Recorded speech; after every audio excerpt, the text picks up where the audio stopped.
Hi viewers, welcome back to my channel. இன்னைக்கு நம்ம சேனல்ல மரவள்ளி கிழங்கு வச்சு எப்படி முறுக்கு செய்யறதுன்னு பார்க்கலாங்க. இது ரொம்பவே டேஸ்டியாவும் இருக்கும், கிறிஸ்பியாவும் இருக்கும். செய்யிறது ரொம்பவே ஈஸி. பாருங்க எவ்வளவு நல்லா வந்திருக்கு. மரவள்ளி கிழங்கு வச்சிட்டு நாம சிப்ஸ் மட்டும் தான் போடணும், இல்ல பொரியல் செய்யணும் இல்லைங்க. நம்ம முறுக்கும் செய்ய முடியும். வாங்க வீடியோக்குள்ள போலாம். அதுக்கு நான் ஒரு மரவள்ளி கிழங்கு நல்லா இந்த மாதிரி சாஃப்ட்டா வேக வச்சு எடுத்து வச்சிருக்கேன்.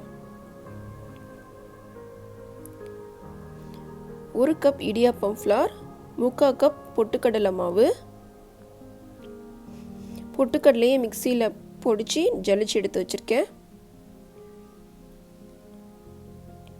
பெருங்காயத்தூள், 1 டேபிள் ஸ்பூன் வெண்ணெய், 1 ஸ்பூன் எள்ளு, தேவைக்கேற்ப உப்பு.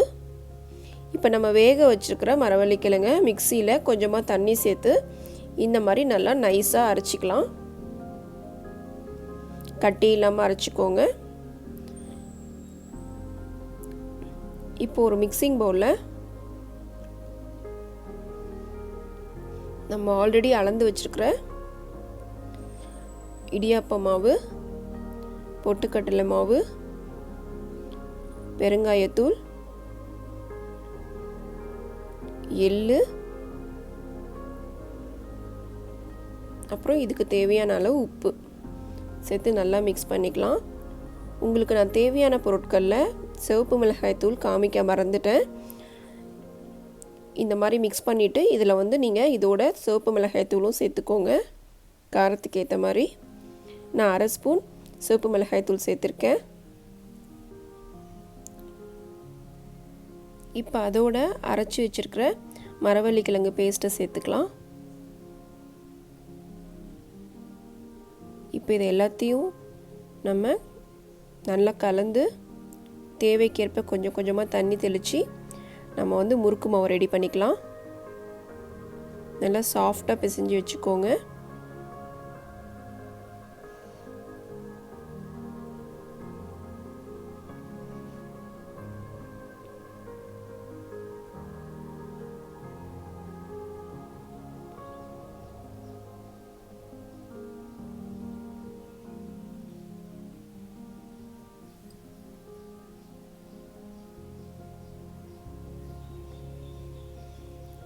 இந்த மாதிரி நல்லா பிசைஞ்சதுக்கு அப்புறமா நம்ம இதில் உருக்கி வச்சிருக்கிற வெண்ணெயை சேர்த்து நல்லா பிசைஞ்சிக்கலாம். அந்த வெண்ணெய் ஒரு அளவுக்கு சூடாக இருக்கணும்.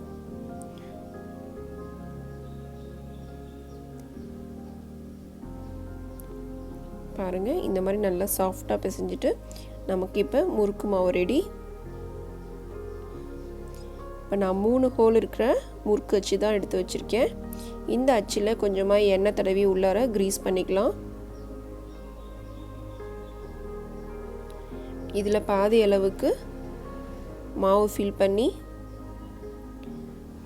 ஒரு கரண்டியில் எண்ணெய் தடவிட்டு இதில் முறுக்கு பிழிஞ்சி சூடான எண்ணெயில் பொரிச்சு எடுத்தால் நமக்கு ரொம்பவே சுவையான மரவள்ளி கிழங்கு முறுக்கு ரெடி.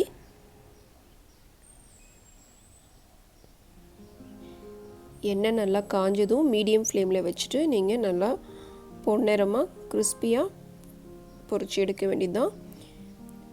நீங்கள் இதில் பொட்டுக்கடலை மாவு சேர்த்துருக்கனால எண்ணெய் பிடிக்காது. இதுக்கு நீங்கள் பொட்டுக்கடலை மாவுக்கு பதிலாக இதில் நீங்கள் உளுந்து மாவு கூட சேர்த்து செய்யலாம். அதுவுமே டேஸ்ட் நல்லாயிருக்கும். யூஸ்வலாக மரவள்ளி கிழங்குல நம்ம சிப்ஸு, பொரியல் இல்லைன்னா அவிச்சு வெல்லம் தொட்டு சாப்பிடுவோம். அதுக்கு பதிலாக நீங்கள் இந்த மாதிரி ட்ரை பண்ணி பாருங்கள். இந்த முறுக்கு ரொம்பவே டேஸ்டியாக கிறிஸ்பியாக சூப்பராக இருக்கும். வீட்டில் எல்லோரும் ரொம்பவே விரும்பி சாப்பிடுவாங்க. கண்டிப்பாக இந்த ரெசிபி உங்கள் எல்லாத்துக்கும் பிடிச்சிருக்குன்னு நினைக்கிறேன். இந்த ரெசிபி பற்றின கமெண்ட் பண்ணுங்கள், லைக் பண்ணுங்கள், ஷேர் பண்ணுங்கள். இது வரைக்கும் என் சேனலை சப்ஸ்கிரைப் பண்ணாதவங்க சப்ஸ்கிரைப் பண்ணுங்கள். தேங்க்யூ ஃபார் வாட்சிங். See you. Bye bye.